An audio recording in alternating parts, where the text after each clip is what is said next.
So now let's move on to the last section. So after all that happens, it lands on that note. Then it goes, and all that is you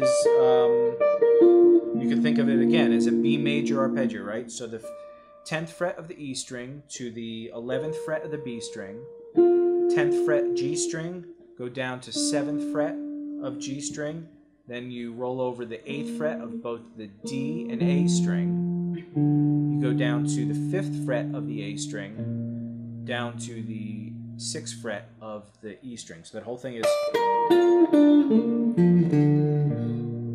right? And then right after that he does chords, and it could either be a full solid chord, I think it's just octaves.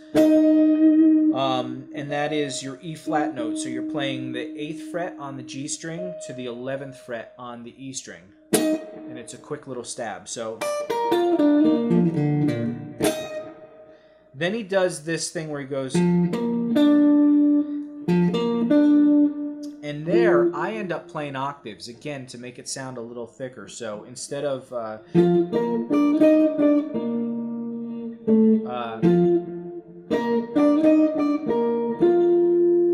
so it's, that's the pattern. So it's the 8th fret of the A and D string to the 7th fret of the G string, 8th fret, back to 7th fret on the G string, back down 8, 8 on the D and A string. Again, you're just running up that B major arpeggio and back down, but then you're adding this note, which is your sus4 basically, or your 11th.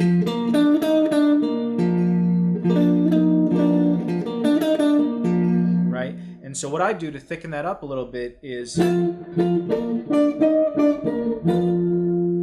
little kind of Barney Kessel, George Benson-y kind of thing.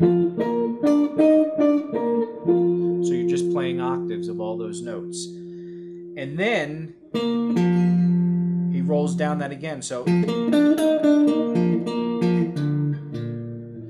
then he goes 8, 8 on the D and A string. Here you can play the 10th fret of the E string to the 8th fret or the 6th fret of the E string. So 10, 6, and then goes down to a chord stab again, which again we could do that thing where we do 1st fret on the E string, 3rd fret on the A string, just a little 5th interval. So you have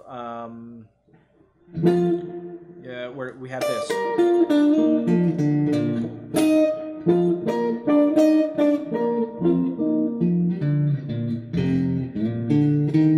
Then he slides back up to the you slide back up to the 6th fret on the E string, then you play 7, 8 on the A string. And when you get to that A note, that's where it's going to this progression.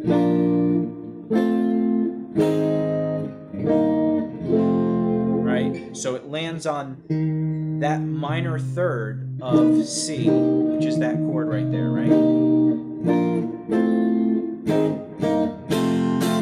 Okay?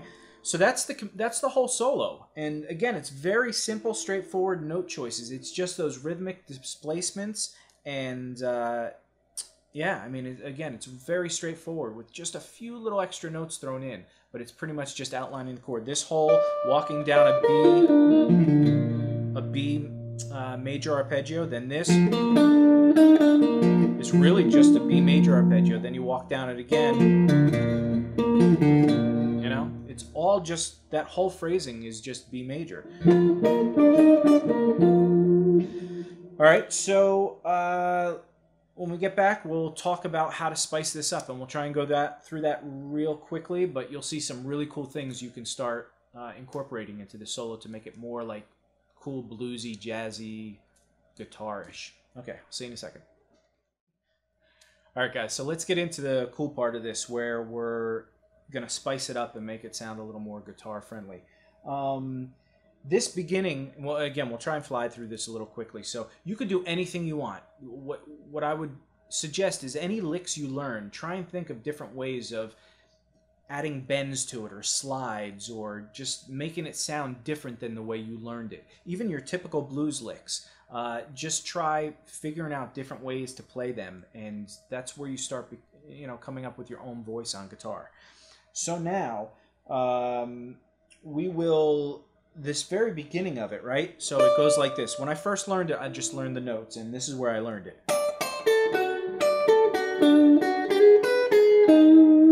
Right? That's how I learned it. And what I ended up doing was, instead of doing, I added a hammer on. So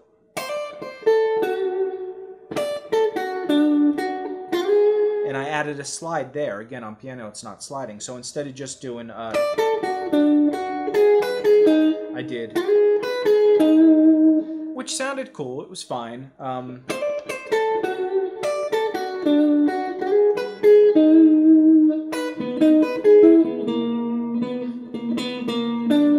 Right? And now there I even added some hammer-ons. So it was, instead of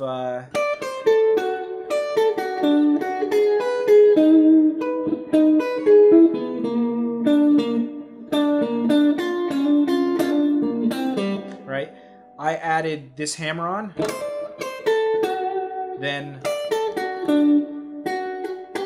a little slide, then a little hammer on there,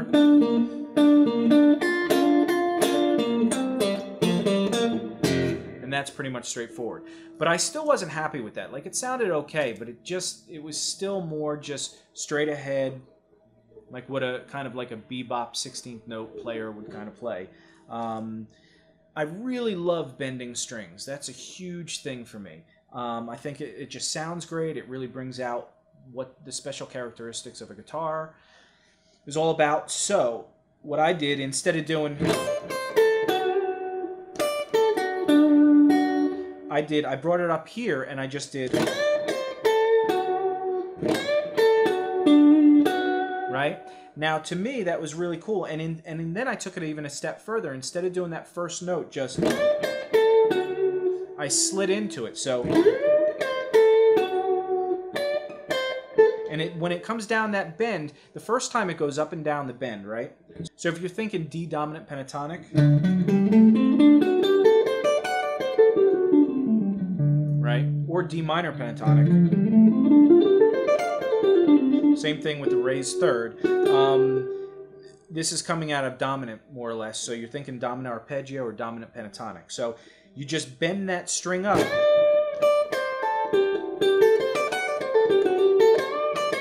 Right? It's really right in that position. So you bend that up, and you bend it up and down. And then you go to that note, the 10th fret. So the 13th fret, bend up and down, up a whole step, down a whole step. And again, we're sliding into that. So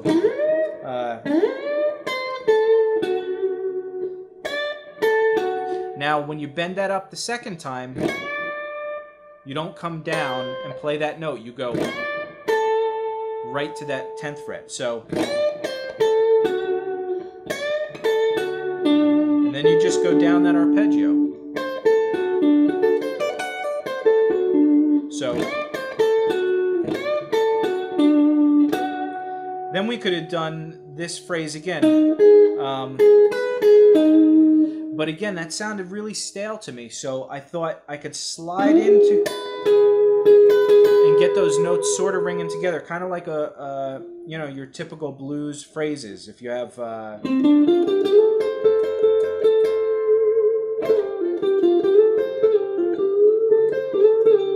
right?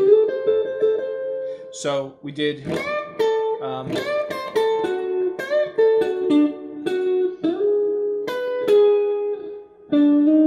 now we would slide to that note normally. Now you could just go to that note actually. But what I thought was cool is if you do a long slide, right? But not even that. I thought it was cool if you go behind that note and bend it up a half step. So you kind of get an out of pitch tonality. And you bend that up. So the whole thing that I thought was cool to play was, then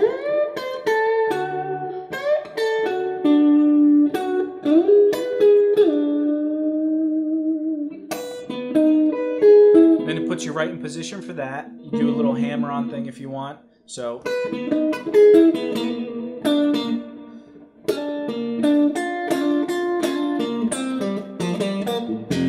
And that's pretty much straightforward. Same thing. If you want to slide into that first note, you can.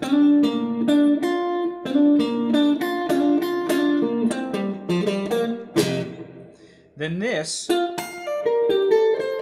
pretty much played straightforward because it's okay to have some stuff that's just straight notes, and that sounded fine to me.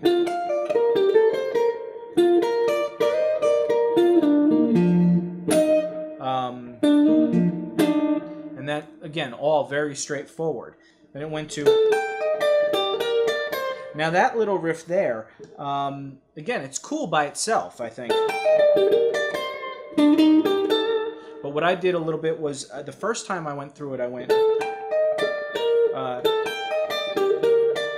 now instead of going to that, I just went straight to this note and bent it up and bent it down. So in essence, you get this. But instead you get... So you have... And that's really a guitar kind of thing to do.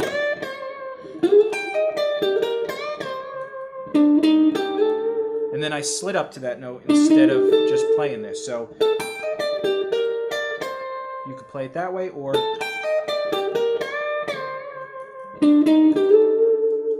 And the second time I played it, I think I slid into it. So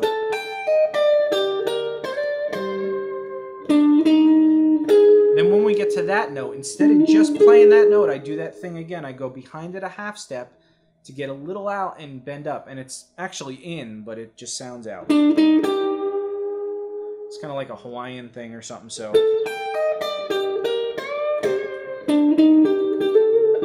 You could either slide into that or hammer on it, whatever. And the second time...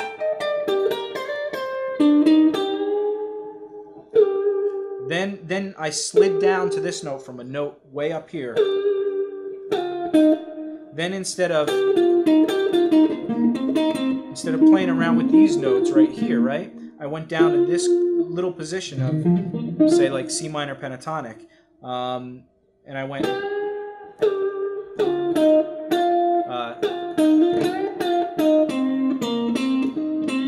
So that's very reminiscent of very guitar box position, but I bend that one note up. So instead of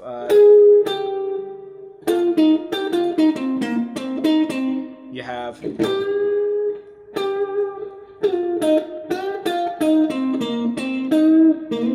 in fact I think I slid into that note. So instead of again, all these things just make it, this is what it would sound like without any of that.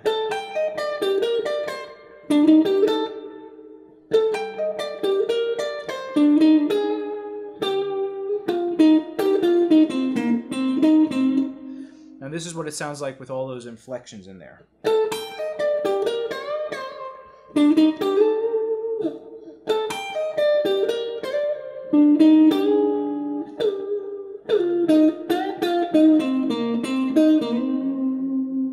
Right? Just spices it up a little bit. And in fact, even when you come down here, you could do like a pre-bend and a pull down. So you have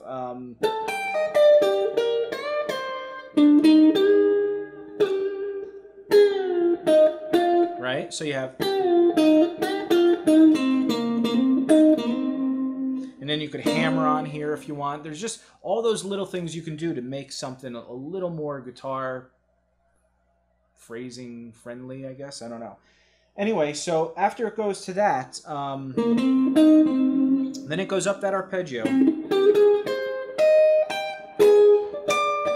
And again, like I said, I added octaves there just to thicken it up. You can even go further and add double octaves, right?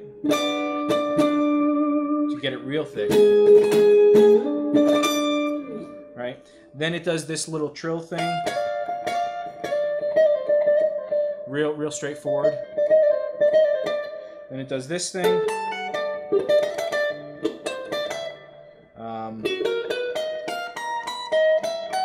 And here, the only other thing I did, instead of going, so,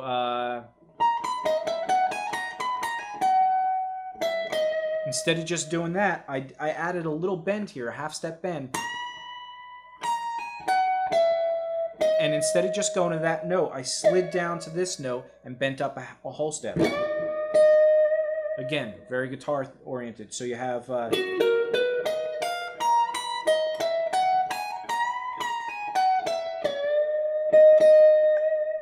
just adds to the flavor, I guess. And then the arpeggio thing just went down. Then this, again, we added, instead of going, we added the arpeggio, I mean the octaves.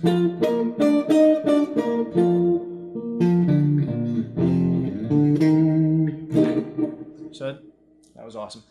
So that's it, basically. I mean, that's the whole solo, and that's, I think we outlined why it works as far as chord tones and all that kind of stuff, and target notes. Also went over the whole spicing it up a little bit. I hope you guys agree that that makes it a little less stale than just playing regular notes, no bends, no slides, anything like that. And take it further. I mean, you can go crazy with this stuff.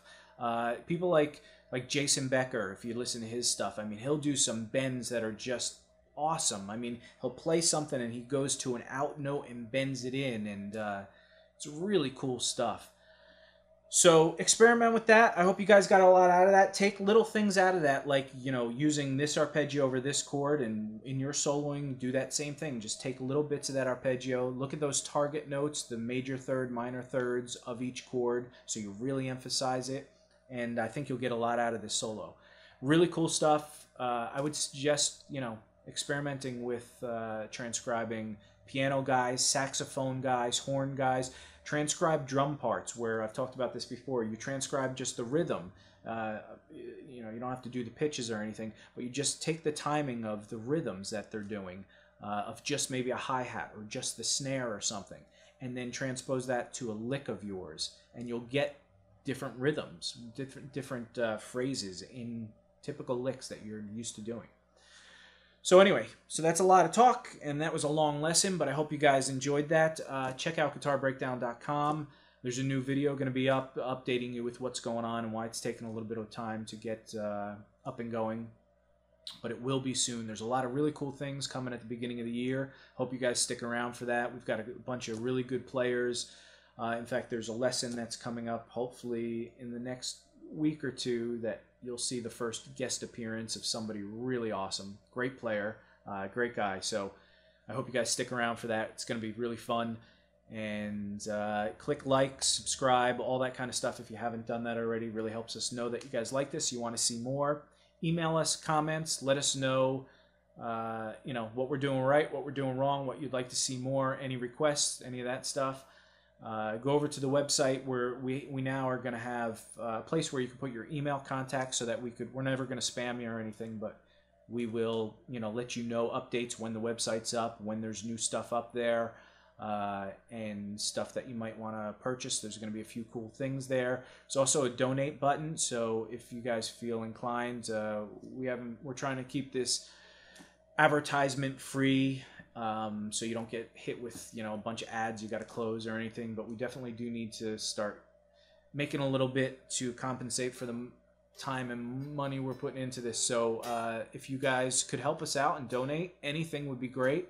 Well appreciated. And we're actually going to keep track of the people that do donate, and we're going to try and offer them some free exclusive stuff that's not offered anywhere else. Not even stuff that you can buy on the site. It's just going to be to people that will actually donate, because we really do appreciate this.